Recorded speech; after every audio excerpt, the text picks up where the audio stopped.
On January 3rd, 2010, senior airman Michael Malarsie was in the remote mountains of Afghanistan when he was severely wounded by a powerful IED. 4 team members were killed, and he was blown off a bridge. Well, today, now Staff Sergeant Michael Malarsie is working with his Fidelco guide dog and leading a wounded airman recovery mentorship program to help other wounded veterans transition to civilian life.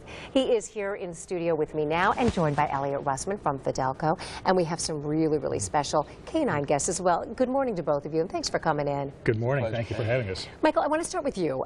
You were awarded a Bronze Star for Valor for your heroism on the battlefield, but it has been a long road to recovery, hasn't it? Absolutely. It was difficult waking up and learning, obviously, that I'm going to be totally blind and that 4 friends aren't coming back, and then trying to figure out what comes next. This is something that I'd never even considered, and I had no idea what to expect. And then it happened, and then you have been fighting back ever since and now giving back. And a big part of that has been with your dog, Exxon. Tell us a little bit about Exxon and what you are able to do because of that incredible dog. One of the very first questions I had during recovery was, how do I get a guide dog? I've always loved dogs. I knew about them, and I knew that I wanted one. And nobody really knew. Nobody really had the answer. So after I got released out of the hospital and got sent back home to New Mexico, I got assigned a caseworker who was married to another blinded airman who had just received one. And he said, hey, if you are interested, if you really want one, you need to call Fidelco, because they just got a grant from the New Zone Foundation to pay $45,000 to place these dogs with veterans. So they're looking for you if you're serious about it. Isn't that amazing? And Eliot, you've heard this story before. Your company was at the other end of that phone call, and this is what the company does. This is what we do. I mean, the mission of the Fidelco Guide Dog Foundation is to change the lives and save the lives of men and women who are blind. But we really believe that it's our duty, when we can, to service America's military heroes who have sacrificed so much so we can enjoy our freedom and independence. And you know what? It's all of our duty, isn't it? We have to remember that. And Michael, I have to say on behalf of everybody, thank you for what you've done, and thank you for what you continue to do. In our arms, are we holding future guide dogs here? We are holding 2 future guide dogs from the E26 litter. They're 6-week-old pups, and they were born a couple weeks ago. They'll 6 weeks, right? 6 weeks, exactly. They'll be going to their volunteer puppy raiser homes in about 2 weeks, where they'll start their journey to become a guide dog.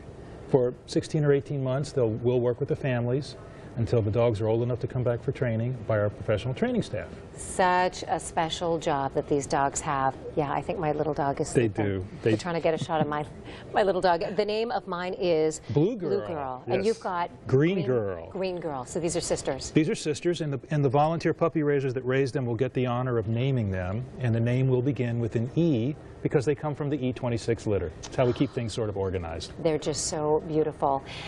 Michael, life has gone on for you, as we've talked about, and there is a special woman that had a big part of that. Tell us how you met your wife, Jessie.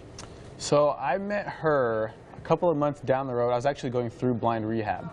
My teammate that was killed was married, and I knew them from before. So his wife, Tiffany, called me one day and said, hey, I want to come out and visit you. I want to bring some of the other widows. The soldier that stepped on the IED that blinded me was married, so was the medic that had pulled me out of that river. They were both killed in a second IED explosion. So, before I know it, these 3 women are coming out, and I get introduced to Jessie, who was married to the soldier that stepped on the IED that blinded me.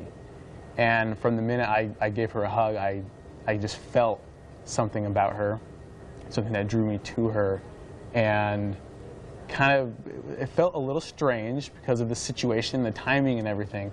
But they stayed for about a week, and at the end of that week I kind of went out on a limb and asked, do you want to come back and visit again? And she did, and as time progressed and life went on, we developed a relationship, and now we're married and we have kids of our own, and life is going on. That is wonderful. We'll keep on working hard. I know I don't have to tell you that. That's clearly just who you are. Thank you, Michael, for coming in and sharing your story. Eliot, thanks as well. We want to talk about the ride coming up, the Independence, the 3rd annual Ride for Independence. Is this Sunday, July 21st at 9 o'clock at Fidelco. It's a 50-mile scenic motorcycle ride. It's a fundraising event. followed by a great barbecue lunch and some canine demonstrations. And there's a special tribute to our fallen heroes as well as those who are serving. It's the Field of Flags sponsored by Aetna. So come out to Fidelco. And Ryan's going to be there with us. Ryan Hanrahan. Ryan exactly. Hanrahan is going to be there. It's going to be a great day. Bike or not, come on out. Okay. No bike, no problem. Come have a picnic lunch. Perfect. Sounds good. All right, gentlemen, thanks so much. Thank you so much. All right, one more day of record heat. Write down just one more, please. The record is right around 100. Will be